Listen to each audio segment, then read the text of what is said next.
Welcome back, everyone, to another episode of your Daily Dose. Celebration Festival has come to an end.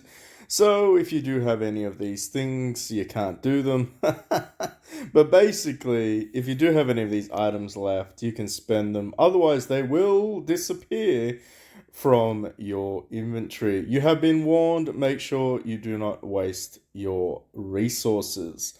As you can see, a Legion Clash is now up to round number 3. I just need to get this off the screen. Is anyone fighting it? Yes, it's already been defeated. I was going to do a video when it did appear, but I think for viewers' sake, I'd like a little bit more time to strategize. Um, it's interesting. I'm gonna say this. It's obvious. We all know pretty much who's going to be in the top 3 every single time. For your server brackets, it's probably not going to change. Maybe the order of first and second may change depending on how the RNG actually rolls out. Because as you can see, it is RNG dependent. So you may be very fortuitous, and your region and your legion will be matched up with potentially weaker regions, which you will absolutely dominate and get the maximum amount of points. But in some instances, you may find yourself against something like this. So our overall power is around 605 billion, and these ones are around 80. Oh yeah, they're like a good 200 billion above us. Well, 200 trillion probably above us in terms of collective power. Now, in terms of like everything else, it is pretty stock standard. So we are currently facing number 6 and number 7 on the leaderboard rank. I believe this is number 7. Are you number 7? I think so. I think you're number 7, AO. I don't think you're number 10, Pavara, but I could be wrong. But in terms of that, as you can see, we are ranked at the very, very bottom, the very, very bottom of the leaderboard. It could potentially still be okay in terms of this. I know this reward adjustment has to get updated. So we might still be able to acquire some decent loot regardless of our ranking and our overall ranking and stuff like that, which will be pretty interesting. But in terms of the battlefield itself, this is pretty much what it will look like. Your commander and vice commander essentially need to nominate the. I want to say, yeah, they pretty much just need to nominate who goes where and for what reason. Generally speaking, and I don't want to give away too many of the tips and tricks because obviously we are versing some other legions here as well. But in terms of our formation, it's pretty stock standard. Your strongest 4 should be pretty much occupying the inner city. So your general should be occupying the inner city. And then outside of that, you basically nominate your troops. So whoever happens to be weakest to strongest in your legion, you essentially stick them in the guard towers. Now, when the fighting does start, you will need to nominate on the map who you are versing. Obviously, we can't see their lineup, but I imagine Get Good has a couple of trillion powers in there.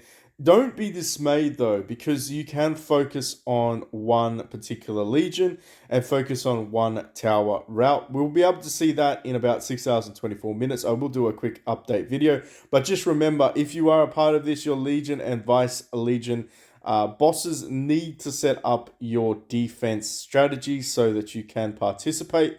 And I will be interested to see just how much of a reward difference it is between King and Elite Division.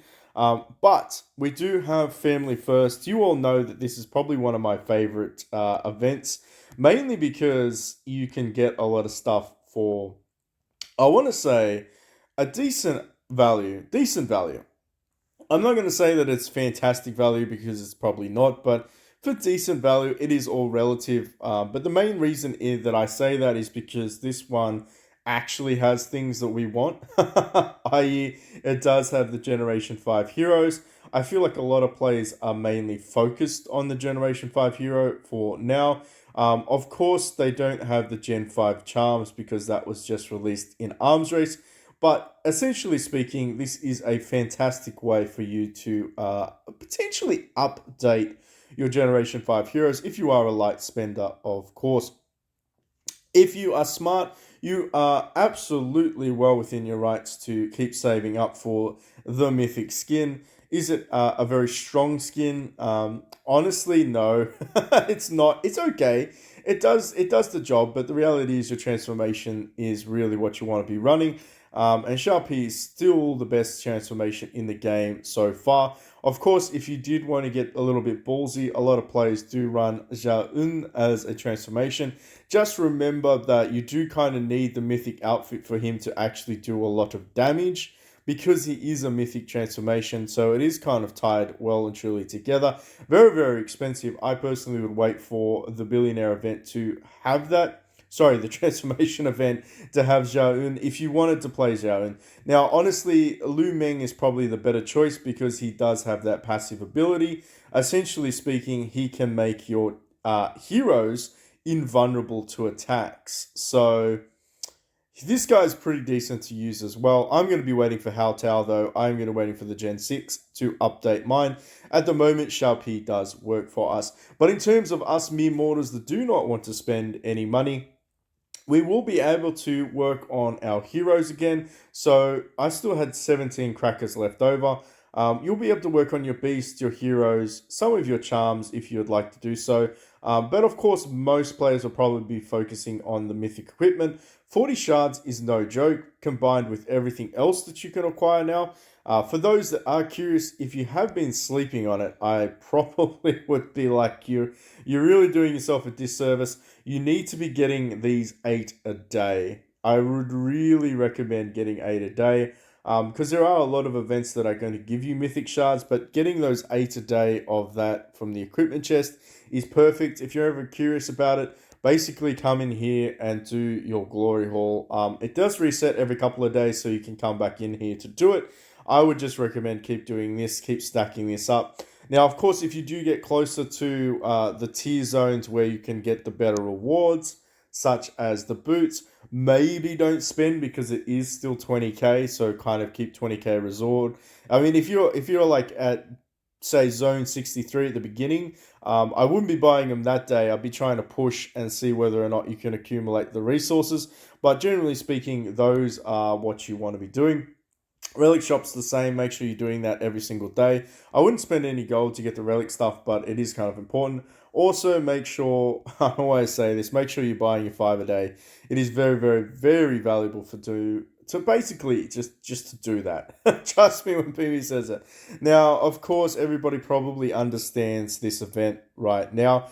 This is the grand scheme of things. Pick a dish that you want to do. To get the food, you just have to do your daily tasks. They're pretty self-explanatory. I feel like the majority of players do this anyway. But if you're not doing it, you're just being lazy. Trust me, all you need to do is go in and do your daily tasks. They don't even take you very long to do, which is fantastic. Personally, I still think that we should be doing them anyway, but I do understand for those that are trying to prioritize their sort of schedules for the day.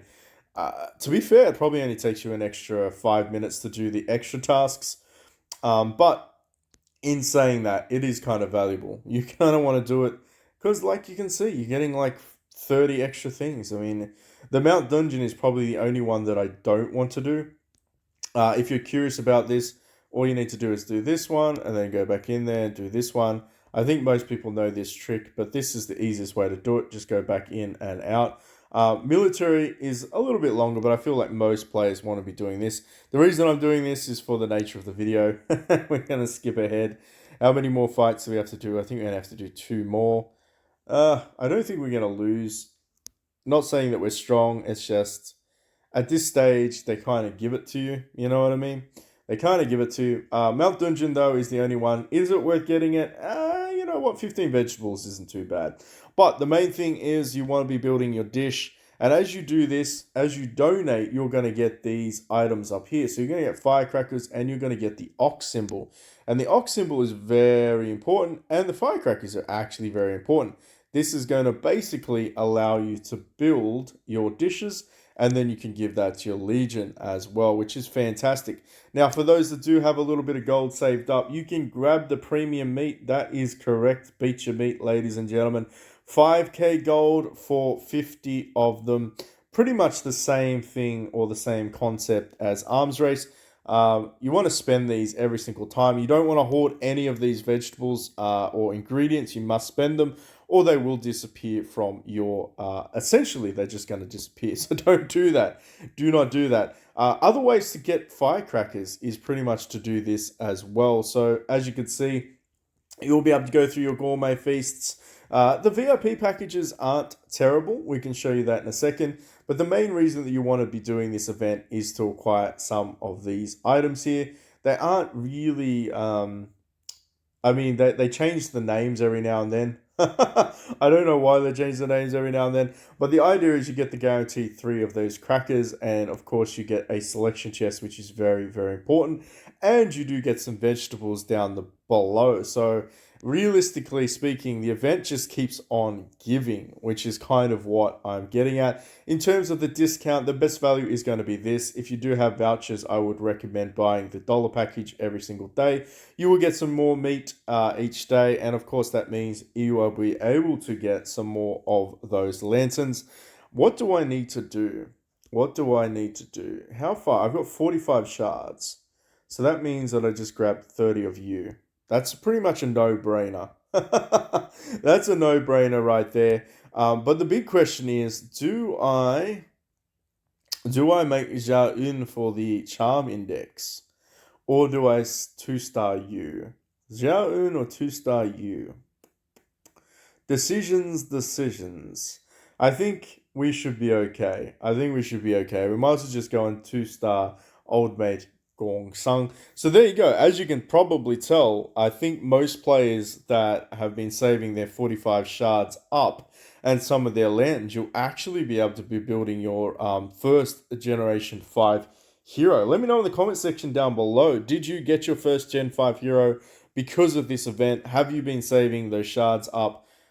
I'm curious. I'm very curious. I feel like the answer should be yes. I feel like if you've been following any of my advice, you've been doing any of my guides, you've been listening at all, I think most of you probably will be in a situation where A, you'd already bought the 45 Generation 5 shards, B, you've pretty much been saving up your lanterns anyway. Either you've been buying the Generation 5 shards, or you have an opportunity to buy the Generation 5 shards for this event. But yes, let me know in the comment section down below, did you actually get it? Pretty much that is the extent of the event. If you want to spend some gold, there are some gold discounts. Particularly if you're looking to finish off your Stark Armor, you do get 20% off, so it's 4k gold instead of 5k, which is not actually a bad investment because we all know Stark Armor does give you quite a boost. Overall though, I would recommend focusing on, if you haven't already 7-starred your Generation 1 and 2 heroes, grab these ones. I'm just going to be grabbing these. I'm just going to be grabbing those ones first. The reason being is I just want to keep getting sets for my Mythic gear. I feel like most players in the game are getting to the point where they can start to finish off their Mythic gears, which is very, very important. So make sure you are prioritizing that first. After that, probably go for the Kyrian and of course go for your Generation 1 and 2 shards. But if you are going to be spending some of your Ox tokens, if you want to gamble on some legendaries or mythic rolls, if you're at that stage of the game, it's not too bad. Honestly, though, I kind of feel like this isn't a bad investment. Late game, you do need a bucket load of these Ascension Stones. It is nice. It is actually valuable to get all of your relics up to legendary tier before you mythicize them. Of course, if you are still early to the game and you have not 7-starred all of your beasts yet for the legendary division, I would recommend grabbing this chest and doing that first. You can potentially 7-star some of your weapons, but most players have probably moved on to the Mythic era. It is still valuable to have these at 7 stars for the co-opt ability, but of course most players are probably just going to grab the selection chest and start to build towards their index stores. Do I need any of you though? I might actually need to grab some of you a little bit later on.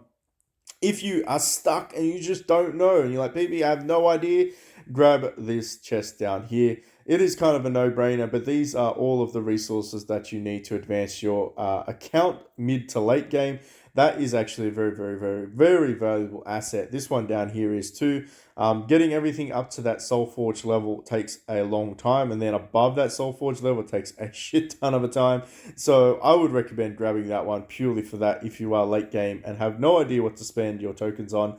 Alternatively, you can just keep them for the next event. They're not going to disappear. But that's pretty much it in a nutshell. Let me know in the comment section down below. Do you like this event? I know that a lot of players often say the game is kind of leaning towards the pay to win aspects. I do believe that they are, but at the same time, they do manage to give us quite a lot of free stuff. As you can see, I pretty much just spend $1 most events. Some events are worth spending on, some are just not. I spend a few dollars here and there, and I get some additional shards. You don't have to spend, you can be the $2 club as well. But I think we'll leave it there. I think that's pretty much it. I will be back at some point to do some live fighting. Um, I think the outcome is okay, so we can probably show this one because it won't be that close. But I do want to give you some examples as well. Make sure you hit us up in the Discord, link in the description field below. I'll see the OGs in the comment section. Say hello on Facebook. But until next time.